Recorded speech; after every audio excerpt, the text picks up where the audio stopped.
climbed into my husband's truck and spotted a half-empty bottle of cheap whiskey tucked under the passenger seat, the amber liquid sloshing gently against the glass, like a secret trying to spill out. I didn't touch it then, but what unfolded days later had the whole neighborhood dialing 911 in a panic, sirens wailing like the truth finally breaking free. I'm so grateful you're here with me for this, sharing every raw moment.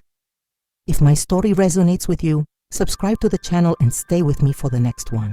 Tell me in the comments where you're listening from. I want to know how far this tale of betrayal and strength has reached. The house was quiet when I stepped inside, the kind of quiet that presses against your chest like a warning, heavy and unyielding, making the air feel thicker than the summer humidity outside. The grandfather clock in the hallway, our 38th anniversary gift from my sister in Portland, ticked with a steady, unforgiving rhythm, each chime echoing off the walls like a heartbeat I no longer trusted. I paused there in the entryway, my hand lingering on the doorknob, a subtle fear creeping in. What if this silence was the prelude to everything crumbling? Each tick felt like a question I wasn't ready to answer, a reminder that time had marched on while I'd been blind to the cracks forming in our foundation. My husband, Victor, had stumbled in from another of his late-night client meetings, his boots scuffing the hardwood floor I'd polished myself for years, the sound grating like sandpaper on my nerves. He looked worn, not just tired but hollowed out, like a man carrying a secret that was eating him alive, his shoulders slumped under an invisible burden. His eyes were bloodshot, the skin around them etched with new lines I didn't recognize, deep creases that spoke of sleepless nights and hidden regrets. He tossed his keys onto the counter with a clatter that shattered the quiet, shrugged off his flannel shirt, letting it drop in a heap, and headed for the bedroom without a word, his footsteps heavy and deliberate. The faint scent of his cedarwood cologne lingered in the air, a familiar comfort that now twisted in my gut. But it was drowned out by something sharper, sweeter, a perfume that didn't belong to me, or the lavender soap I used every morning, its floral notes invading like an unwelcome guest. It hung there, cloying and insistent, mixing with the faint metallic tang of the truck's engine still cooling outside. A few minutes later, his snoring rumbled through the house, a sound that used to feel like home, wrapping around me like a warm blanket on cold nights, but now grated like a lie, each rumble a mocking echo of the intimacy we'd lost years ago. I moved through the living room with the quiet steps of a woman who'd spent nearly 4 decades keeping this house running, my slippers whispering against the rug, my hands automatically straightening cushions that didn't need it. His jacket was slung over the couch, its fabric still warm from his body, his wallet half open with bills peeking out, his phone glowing with a new notification on the coffee table. Victor always swore he hated technology. "Beatrice, I'm old school," he'd say with that crooked grin that used to make my heart flutter.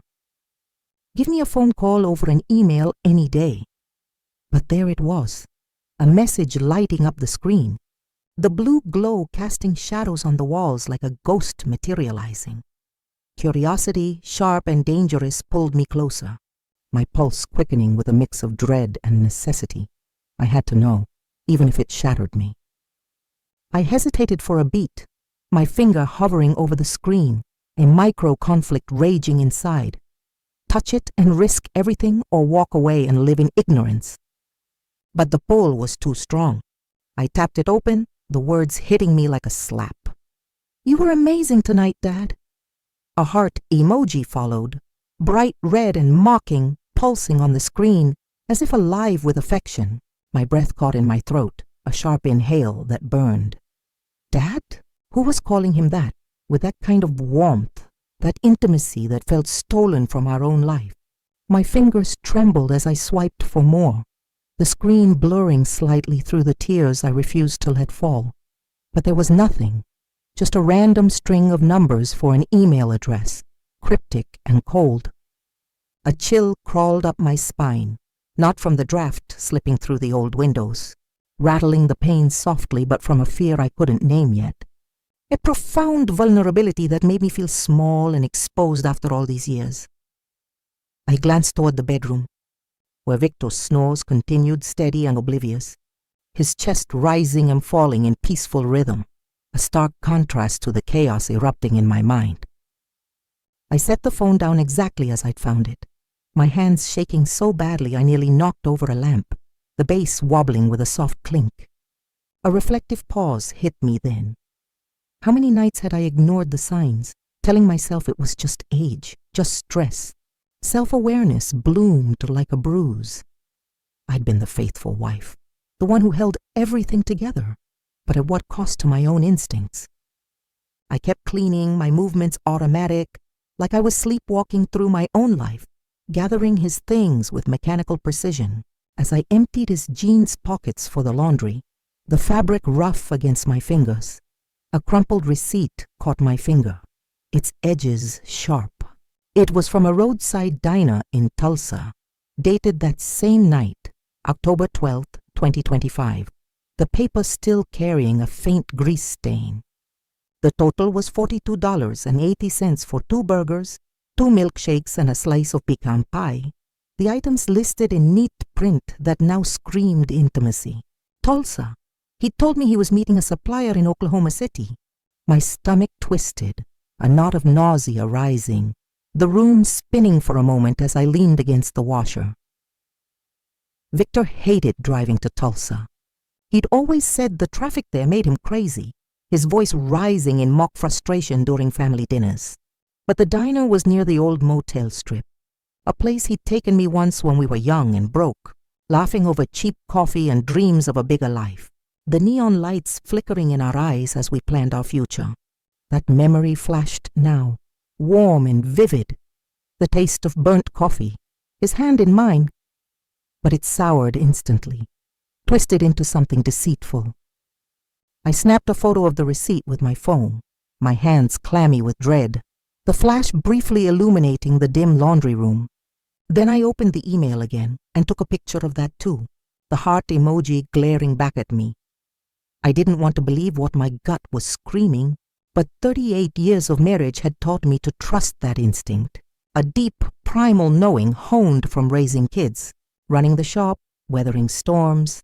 Something was wrong, terribly wrong.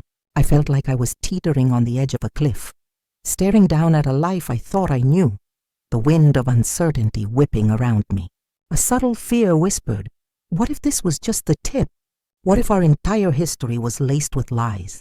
I slipped out to the garage, the door creaking open with a familiar groan, where Victor's pickup sat, still warm from the drive, the engine ticking as it cooled. The air smelled of oil and that cloying perfume again, sharp enough to make my eyes water, mingling with the faint exhaust fumes lingering in the confined space. I flicked on my phone's flashlight, the beam cutting through the shadows, dancing over tools and shelves cluttered with years of projects. I searched the cab methodically, my breath shallow. Nothing unusual on the driver's side, just a stray nickel glinting in the light and a coffee-stained napkin crumpled in the cup holder. But when I reached under the passenger seat again, my heart lurched into my throat. There was the whiskey bottle, half empty, the label worn from handling, the glass cool and slick under my fingers. Victor and I hadn't touched hard liquor in years. He'd sworn off it after his doctor warned him about his liver, his face serious as he poured out the last bottle in our kitchen sink. So why was this here? And who was it for? The question hung in the air, heavy as the bottle itself. I lifted it carefully, the liquid sloshing, and a wave of betrayal washed over me. Had he been drinking with someone else, sharing toasts in secret? I snapped a photo, my fingers trembling as I set the bottle back exactly as I'd found it, aligning it precisely with the faint dust outline. Under the passenger seat, my hand brushing crumbs and dirt, I found a crumpled takeout bag from the same Tulsa diner, the grease stains still fresh, the paper soft and oily. Another photo, the camera click echoing in the quiet garage. I was building a case piece by piece, without even meaning to, each image a brick in the wall of evidence. A moment of hesitation gripped me. Was I invading his privacy or protecting my own sanity? But the vulnerability won out. I needed this armor. That night, as the house settled into darkness, the crickets outside chirping a relentless chorus, I found my moment. Victor was passed out, his keys glinting on the nightstand under the lamp's dim glow, a siren's call to action. I slipped into the garage, the concrete cool under my feet, the whiskey bottle still under the seat, waiting. I took it to the workbench, the metal surface cluttered with tools, poured out the remaining liquor, the sharp smell filling the air, a wasteful libation to betrayal, and filled it with engine degreaser from a can labeled in bold, "Caution, corrosive." The liquid was thick, viscous, pouring with a glug that satisfied something deep inside. I shook it gently, the bottle swirling like a potion, wiped it clean with a rag that smelled of solvent, and put it back exactly, nestling it under the seat. It looked identical, innocent. My heart pounded, a frantic drum, but a small, fierce smile tugged at my lips, a moment of self-awareness. This was me taking back power, no longer the passive wife. This was just the beginning, a spark in the dark. Back inside, the house felt colder, the kitchen light harsh overhead as I sat at the table, the wooden surface scarred from years of family meals. I stared at the images on my phone, zooming in on details, the heart emoji, the pecan pie, the whiskey label. They were puzzle pieces, and the picture they formed was breaking my heart, shard by shard. The clock ticked on, indifferent as I reflected. 38 years of shared mornings, arguments over bills, celebrations of Nathan's milestones, all of it now tainted. A self-awareness settled in. I'd been strong for everyone else, but who was I if not Victor's wife? The next morning I was up before the sun, the sky outside a bruised purple, the smell of coffee grounding me as I tried to hold myself together, the pot gurgling like a distant storm. My hands moved on autopilot, measuring grounds, but my mind raced with inner thoughts. How long had this been going on? Was I fooling myself thinking our love had faded naturally? Victor shuffled into the kitchen, his hair a mess, his eyes still heavy with sleep, the scent of last night's deception clinging to him. He grabbed a mug, poured coffee with a splash that echoed, and barely looked at me, his gaze fixed on the steam rising. "Got a big job today," he muttered, his voice rough like gravel scratching at my composure.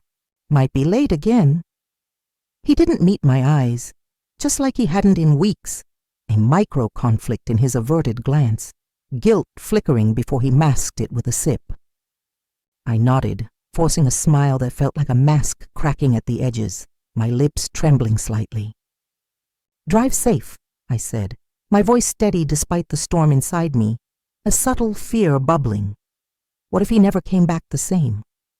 He gave my arm a quick squeeze, perfunctory, like checking a box, his hand calloused but cold, and was gone, the door slamming with finality. The door clicked shut, and the silence swallowed me whole, thicker now, pressing in from all sides. I stood there, coffee cooling in my cup, a reflective pause washing over me. This was the man I'd vowed to love forever. Yet here I was, doubting every touch. I couldn't just sit there, wondering, inventing horrors in the quiet. I needed answers, concrete and unyielding. I scrolled through my contacts, the screen blurring for a second, and found Clara, an old friend from my days managing the auto shop, her number a lifeline from simpler times. She'd once mentioned a private investigator, Mark, who was discreet and good at digging up the truth. "Beatrice, if you ever need him, he's your guy," she'd said over coffee, her eyes knowing. I never thought I'd need him. Until now, the words echoing in my mind like a prophecy. I called Clara, my voice shaking as I asked for Mark's number, each ring amplifying my anxiety, the phone slippery in my palm. "B, what's going on?" she asked, her tone sharp with concern, a pause that felt like judgment. I brushed it off with a forced laugh, said I just needed to know something about a business deal, and hung up before she could press further. My heart pounding with vulnerability. I hated admitting weakness, even to a friend. An hour later, Mark texted, "Meet me at the coffee shop on Main Street, noon." "I'll help." The message was brief, but it sparked a tiny flame of hope amid the dread. The coffee shop was a small, worn place with checkered tablecloths, faded from years of spills, and the rich smell of espresso wafting through the air, mingling with the chatter of locals and the hiss of the steamer. I tucked myself into a corner booth, away from the chatter, the vinyl seat creaking under me, my fingers tracing the table's grooves as I waited. Mark arrived, a wiry man in his 50s with a faded denim jacket and eyes that seemed to see everything, piercing yet kind. I slid a USB drive across the table, photos of the email, the receipt, the whiskey bottle, the takeout bag, the plastic cool against the wood. "I think Victor's hiding something," I said, my voice barely above a whisper, cracking on his name. Maybe someone else. The words hung there, tasting bitter, a confession of my deepest fear. Mark nodded, his face unreadable as he plugged the drive into his tablet, the screen reflecting in his glasses. He scribbled notes in his small pad, the pen scratching softly, then looked up with a micro pause, his brow furrowing slightly. "I'll start tailing him today, Mrs. Larson. You'll know something soon. Try not to worry, it'll eat you up." I thanked him, my throat tight with unshed tears, and left with a weight in my chest that felt like a stone. The bell above the door jingling as I stepped into the sunlight. That night, I was restocking shelves at the auto parts store I'd taken over after Victor's retirement. The smell of motor oil and rubber a strange comfort, grounding me amid the fluorescent lights buzzing overhead. My hands moved over gaskets and filters, but my mind was elsewhere, replaying the email's heart. My phone buzzed in my apron pocket, vibrating against my hip. A message from Mark. My hands shook as I opened it, the screen lighting my face in the dim aisle. A photo. Victor, in his favorite gray cap pulled low, walking into a dive bar in Tulsa with a woman, the neon sign casting a red glow. I zoomed in, and my world tilted, the shelves blurring around me. It was Vanessa, my daughter-in-law, the one I'd welcomed with open arms. She wore a tight red top that hugged her figure, her hair loose and wild, laughing as Victor held the door for her, his hand lingering. They didn't look like in-laws. They looked like a couple, intimate and easy, her body leaning into his. A sensory wave hit, the imagined sound of her laugh, the clink of glasses inside. More photos followed, each one a punch. Victor and Vanessa at a corner booth, her hand on his arm possessively, his head tilted toward her like he was hanging on every word. The dim bar light catching the sparkle in her eyes. Another showed them leaving the bar, his hand low on her back, guiding her with a familiarity that twisted my insides. I saved everything to a flash drive hidden in my purse, my fingers moving on autopilot, the store's background hum of compressors fading. Vanessa, who I'd taught to change a tire when she married my son, Nathan, her hands greasy as we laughed in the driveway. Victor, who I'd built a life with, from scraping by in a tiny apartment to owning our own home, his promises under starry skies now hollow. How could they do this? The question echoed, a reflective pause in the aisle. Had I missed the signs in family photos? Their forced smiles? The next day, as I wiped down the counter at the shop, the rag leaving streaks on the glass, Mark sent a video. It was grainy, shot from across the street, the audio muffled by wind, but clear enough to shatter me. Victor and Vanessa on a motel balcony, the neon sign flickering behind them in pink and blue. His arm was around her waist, pulling her close, her head on his shoulder, hair tousled by the breeze. Then they kissed, a quick, hungry kiss that burned away any doubt I had left, their lips meeting with a passion I hadn't felt from him in decades. I watched it over and over in the back room, each frame a knife to the gut, the motel's distant traffic humming in the background. A subtle fear gripped me. What if Nathan found out first? Mark's note said, "Room 12, paid for the night." "I'll keep watching," I replied with steady fingers now, rage cooling into resolve. "Thank you." "Get everything." I saved it all, labeling files with dates and times. October 13th, 2025 at 9:47 p.m. Tulsa Motor Lodge. The precision a small act of control in the chaos. My hands didn't shake anymore. They were steady, fueled by a cold, clear rage that had been building like a storm. I wasn't just a wife anymore, the devoted Beatrice who mended fences and forgave slights. I was a woman with a plan, vulnerability transforming into strength, one calculated breath at a time. 2 nights later, after letting the evidence sink in, Victor came home the next morning, the door banging open, reeking of stale beer and that same perfume, the scent assaulting me as he brushed past. "Long night with the crew," he mumbled, avoiding my eyes, his boots leaving mud on the mat. I nodded, served him coffee in his favorite mug, the steam rising between us like a barrier, and watched him lie like it was nothing, his Adam's apple bobbing with each swallow. When he left his phone on the counter, a text lit up the screen. "Can't wait for tonight, Dad." The words glowed, taunting. I didn't touch it. I didn't need to. I had enough, but a micro-conflict stirred. Confront now, or let the trap spring? The next morning, sunlight filtering through the curtains in golden slats, I told Victor I had a parts convention in Kansas City. "Big supplier deal," I said, watching his face over breakfast, the eggs sizzling in the pan. His eyes lit up, not with worry, but with something else, a gleam of opportunity that pierced me. Relief, raw and unguarded. "Go for it, B," he said, squeezing my hand a little too hard, his grip lingering as if testing. "I'll hold down the fort." I smiled, but inside, I was already gone, planning the cinematic unraveling. I didn't go to Kansas City.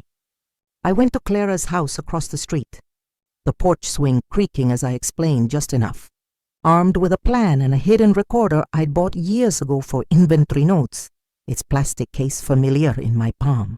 I set it up in the bedroom, tucked behind a stack of Victor's old car magazines, the pages yellowed and dusty, adjusting the angle with care. Then I rigged a small smoke trap in the kitchen, a pan of oil on the stove, the metal heating faintly, a string tied to the burner knob, connected to a weight I could pull from Clara's porch through a discreet line. It would create enough smoke to draw attention without burning the house down, the oil's faint sizzle a promise. At 10 a.m., the morning light bright and unforgiving, a beat-up sedan pulled up, gravel crunching under tires. Vanessa stepped out, sunglasses hiding her eyes, a sly smile on her face as she adjusted her skirt.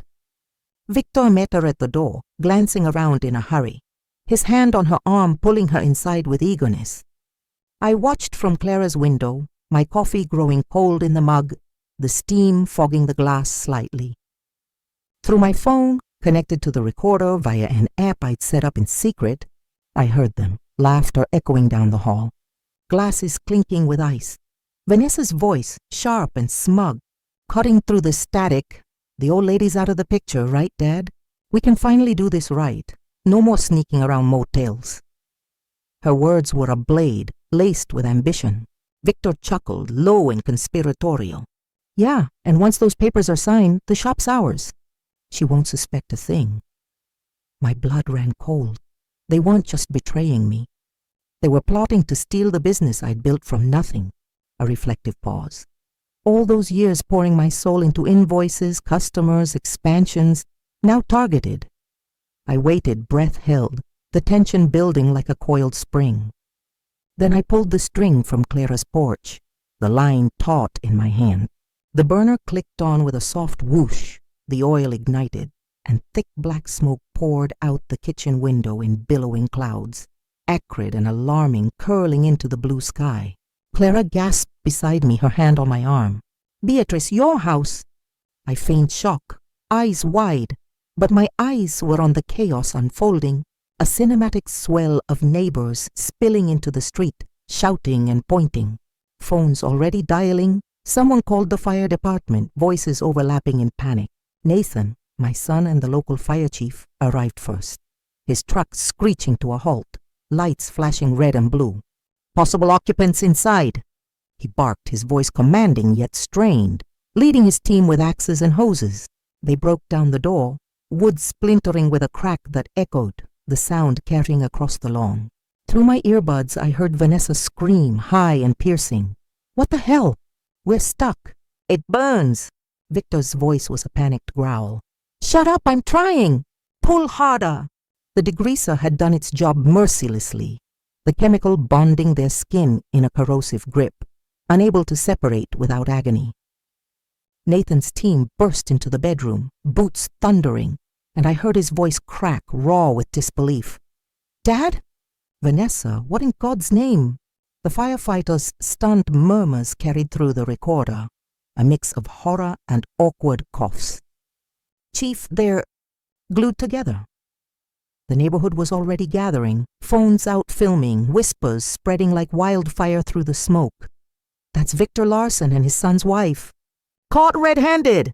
Nathan's team wrapped them in blankets, the fabric rough and hasty, carrying them out on stretchers as the crowd gawked, murmurs turning to gasps. Disgraceful, a neighbor hissed, her voice carrying.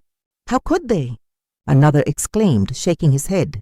I slipped into the crowd, pretending I'd just arrived from the convention, my bag slung over my shoulder, heart pounding but resolve ironclad. Nathan saw me amid the chaos, his face pale as ash, his eyes hollow with betrayal. He didn't speak at first, just handed me a folder I'd texted him to grab from the house. Divorce papers I'd prepared in secret, the flash drive with every photo, video, and now audio file of their plotting. At the hospital, the sterile smell of antiseptic sharp in the air. I swapped the burn ointment the nurse handed me, her eyes pitying, for a tube of spicy chili oil from the store's break room, the cap twisting off with a click. My hands were steady, a final act of justice, when Victor and Vanessa screamed as it touched their raw skin. The whole ward heard it, echoes bouncing off tiles. It burns. Make it stop, Vanessa wailed, sobbing. Victor cursed, helpless and hoarse. Who did this? Beatrice. The scandal was public now, splashed across social media before the smoke cleared. The neighborhood's gossip mill in overdrive. Videos going viral. I confronted them in the hospital room. The beeps of monitors a grim soundtrack, papers in hand crisp and final. 38 years, Victor. You plotted to take my shop, my life. Sign these, and stay out of our lives forever. Vanessa begged Nathan through tears, her voice breaking. Honey, it was a mistake. Please. But he turned away, his silence louder than any words, shoulders rigid with pain. Victor reached for me, his voice breaking, hand trembling. B, please, I love you. I cut him off, pulling back with a micro-hesitation before steeling myself. You chose this. You chose her and greed over us. Nathan and I rebuilt from the ashes, the shop's bell ringing with new customers daily. I found peace in small things. Morning coffee with Nathan on the porch, the sun warming our faces, new inventory arrivals, the boxes heavy but promising, the hum of the shop, engines revving outside. Victor and Vanessa were gone, their plan to take the business exposed by the evidence I'd gathered. Audio of their scheme, the final nail. I kept the store, my son, and my dignity. Growth blooming from the pain. That whiskey bottle, the one I found that first night, sits on a shelf in the shop now, a reminder of the lie that almost broke me, dust gathering but never forgotten. I was still here, stronger than ever, reflections turning to gratitude for the woman I've become. If this story hit home, share your own in the comments. I'm listening from the heart. And if you want more like this, subscribe to the channel and stay with me. With love and respect,